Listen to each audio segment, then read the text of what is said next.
So what is an idea meritocracy? You can have your own versions of this. You pick what is fine to you, but 3 different things are necessary for an idea meritocracy. First, everybody has to put their honest thoughts on the table to see. Now, I watch this, and I think it's so many organizations, so many people, they all keep it bottled up in their heads, right? You know? And they're critical behind the scenes. And that's bad. So, can you put your honest thoughts on the table with other people's honest thoughts so that you understand what people are thinking? Okay, it makes everything, first of all, a lot more efficient, right? It's terribly inefficient when everybody doesn't know what the other person's thinking.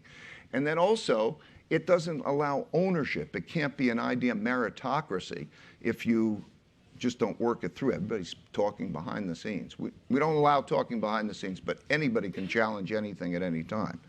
Okay, then you have to understand the art of thoughtful disagreement. Okay, thoughtful disagreement. So many people react badly to disagreement. You have to change the modus operandi and start your thinking. It should be curiosity. How do you know who's right? How do you know who's wrong? Okay, it should prompt curiosity, not anger.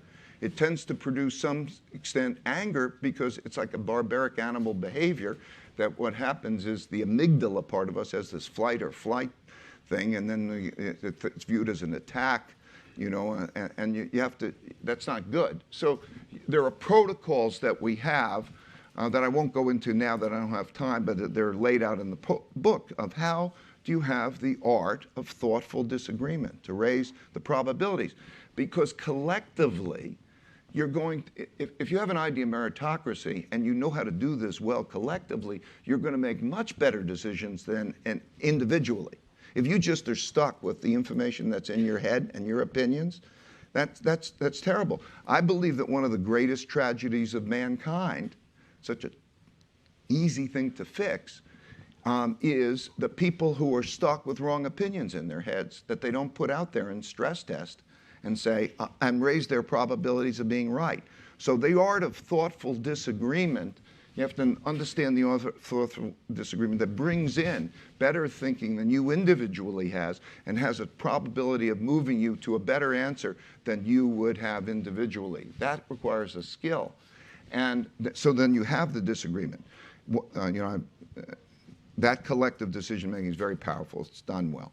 But you might still have a disagreement after those things. You might come up. Then you have to have agreed upon ways of getting past your disagreement. If you have your disagreements that are gnawing at you and so on, it's like a law case, a legal case. Okay, you go in, you have a trial, you do it, but you believe that the decision-making system is fair, and because you believe it's fair and you've had that opportunity, that you can make your, that you say, now we can get past the disagreement and move on, rather than being stuck with it.